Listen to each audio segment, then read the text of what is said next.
Hello, everybody.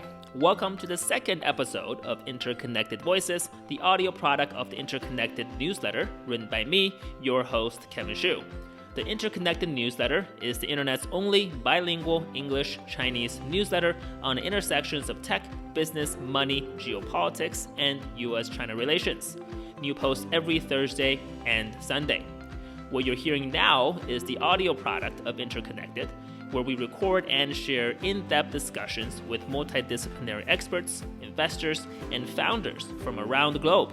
This episode is a discussion that I did with Ray Ma of TechBuzz China and Monica Xie, an investor at Matrix Partner China, on where will the next 50 million developers come from. The foundation of this discussion is based on GitHub's 2020 Octoverse report, plus my own analysis of the report published on the Interconnected newsletter. We're talking about developer growth because as the global economy becomes increasingly technology-driven and less trade-driven, the most important demographic to understand to see where growth is happening in the future is developers. Note, there is no investment advice in this episode or any episode of Interconnected Voices. Please do your own research and make your own decisions. For more audio product content, please go subscribe to the Interconnected YouTube channel as well as the newsletter on Interconnected.blog. If you have any feedback or suggestions, please follow and interact with me directly on Twitter at KevinSXU. That is Kevin, S as in Sam, X as in Xerox, and U as in umbrella. Or on LinkedIn or Clubhouse, all with the same handle. All right, without further ado, please enjoy my discussion with Ray and Monica.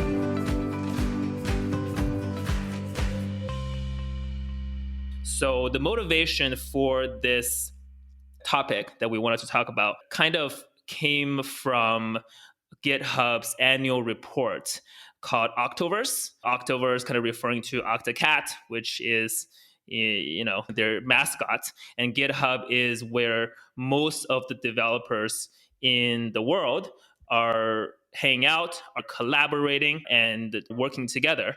And right now, based on GitHub's own claim, they have 56 million developers on their platform.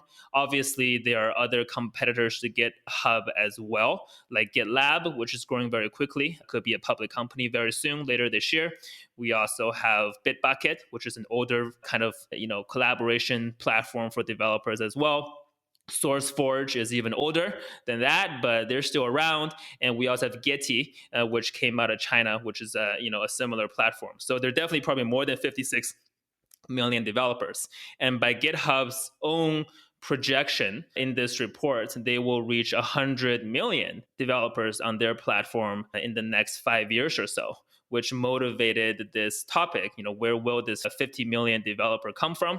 And the reason I kind of really fixate on developer as a role, as a persona, not just as, some kind of worker type, is that they are really kind of the driving force of this technology-driven globalization force for the next probably 10, 20 years or so. We are already seeing big companies built from catering to developers like Twilio. Agora will be part of that as well. I would say JFrog and a few public companies and many, many private companies out there.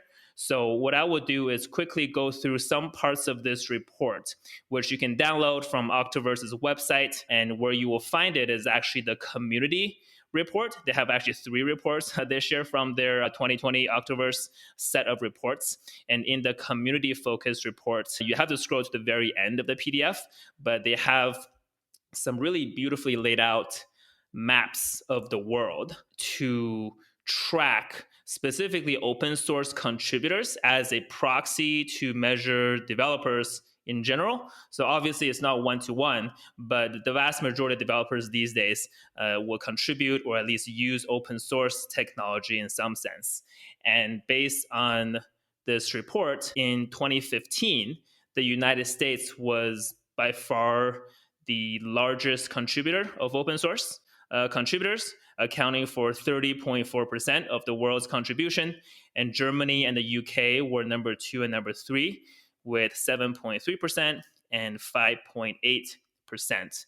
And just in 5 years, so in 2020, which is pretty much now, the US is still number one, but the proportion has fallen to 22.7% by GitHub's count. And also what really came up from behind was China and India. So China now represents close to 10%. The number is 9.76% for GitHub's count.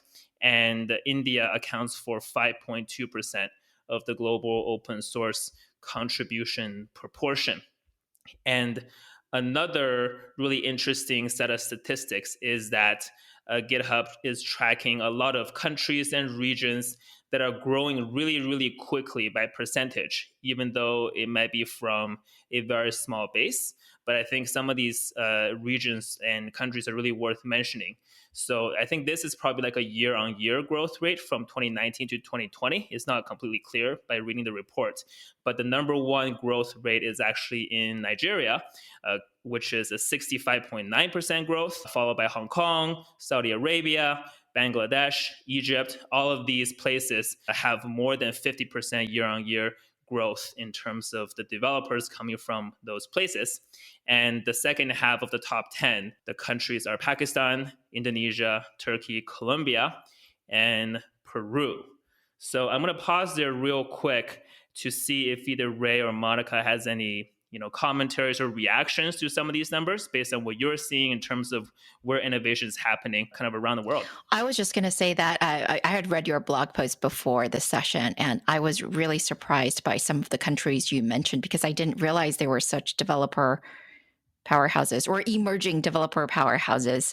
And I wonder actually if you had the same reaction when you read the report. Yeah, I was definitely surprised by, I think, the growth rate in some of the African countries, for sure. I mean, frankly, because I'm just not very familiar with that region, right? It may be other people who are more knowledgeable about that region who are in this room can really put us to task and tell us that this is not surprising at all. But, the three big regions in terms of growth rate, is Africa, is the Middle East, and Latin America. And that's partially why I'm physically here in Mexico, even though Mexico isn't on the top 10 list. It's one of the largest economies in LATAM. It has, 129 million people in Mexico.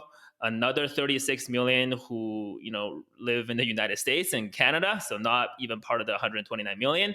And I just learned earlier today, actually meeting with some Mexican entrepreneurs, that 90 million of the 129 million in Mexico have smartphones.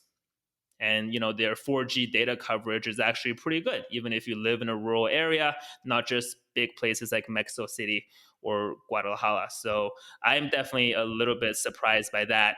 And, I think as we discuss a little bit more, looking to the future, we might be even more surprised by where things could be going. But Monica, do you have any thoughts on that before we keep on going with this discussion?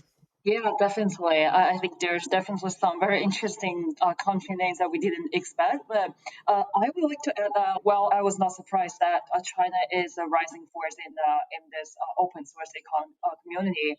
I was still surprised by how close it was to US. As I just came back to China a couple of months ago, I was really surprised by how active the open source community is in China, by coming from both big tech giants like Alibaba, Tencent, Huawei, but also like how many new startups are coming up in the open source space. So definitely, you can see, I think there's a number shared by Confluent that more than half of their contribution come from China.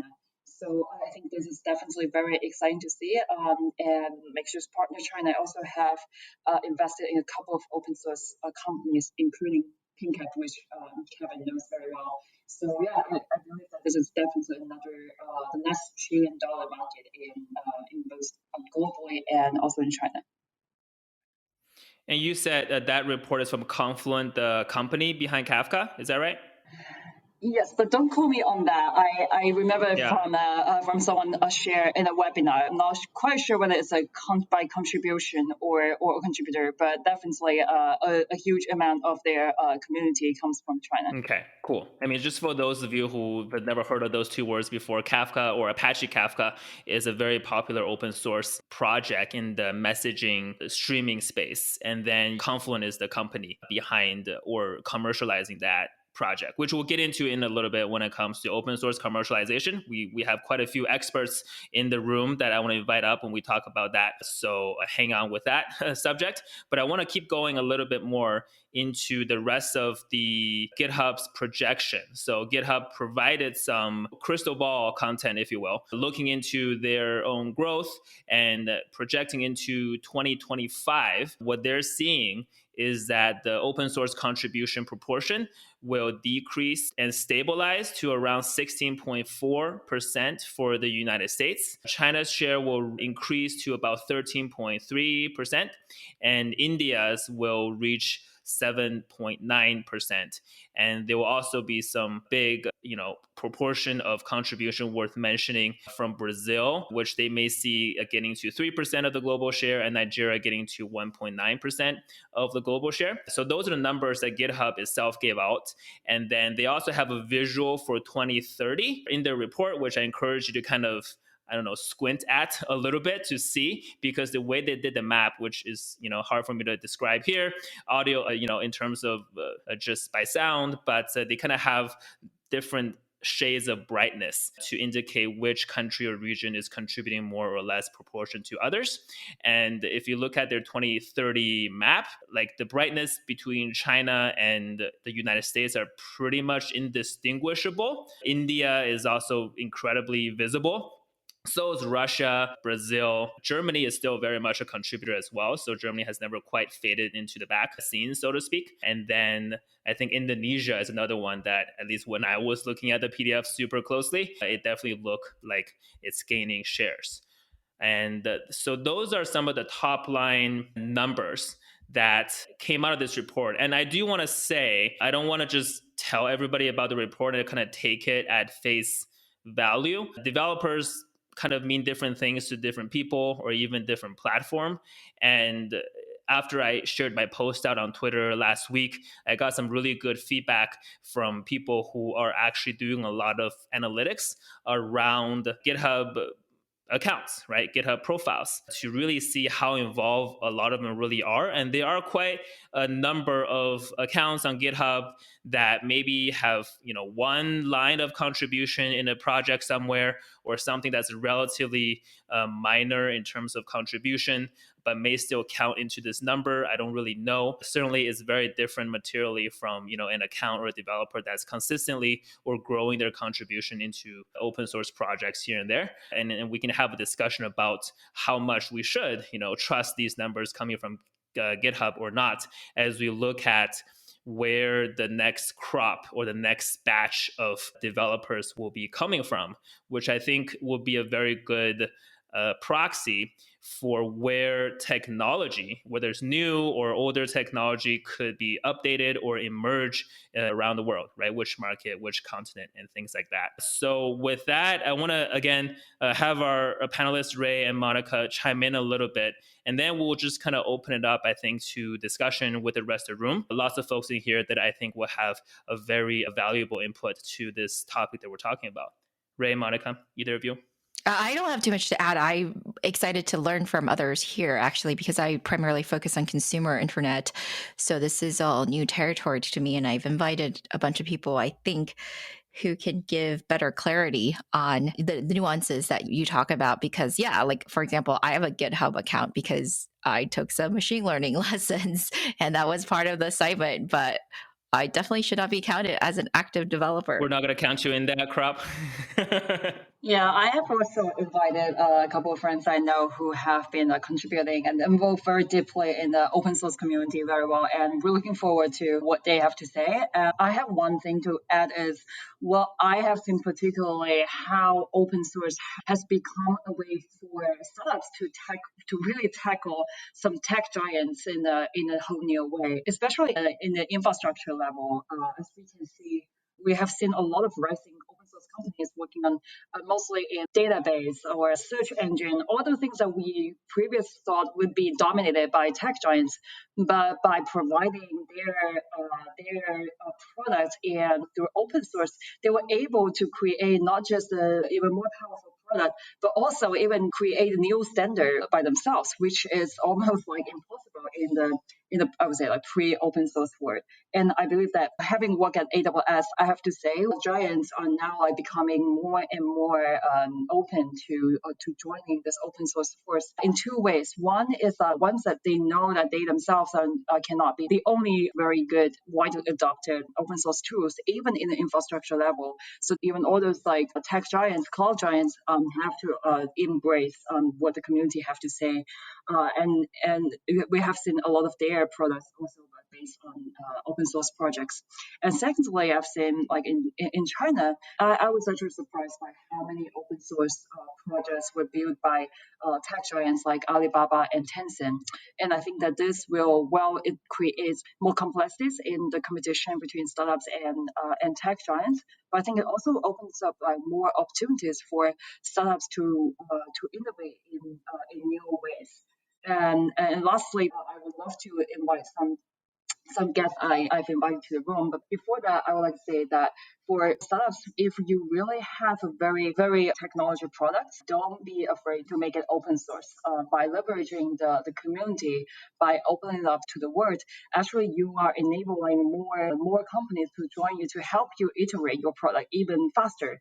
And you yourself can even become the next standard of a new enterprise tech stack. And this really has become a powerful way to compete with the tech giants. So yeah, if you don't mind, Kevin, I thought that Guanlan is a very good friend of mine, and he's an early member of Kong and Cloudflare, and has a lot of experience in building up open source community and open source technology. I would love to hear his thoughts on building open source products in both China and US. Hope you found this discussion on global developer growth with Ray and Monica worth listening to. For more audio content, please go subscribe to the Interconnected YouTube channel as well as the newsletter on Interconnected.blog. If you have any feedback, comments, or questions, you can engage with me directly by following and interacting with me on Twitter at KevinSXU. That is Kevin, S as in Sam, X as in Xerox, and U as in ukulele. Or on LinkedIn or Clubhouse, all with the same handle. Stay tuned for the next episode of Interconnected Voices.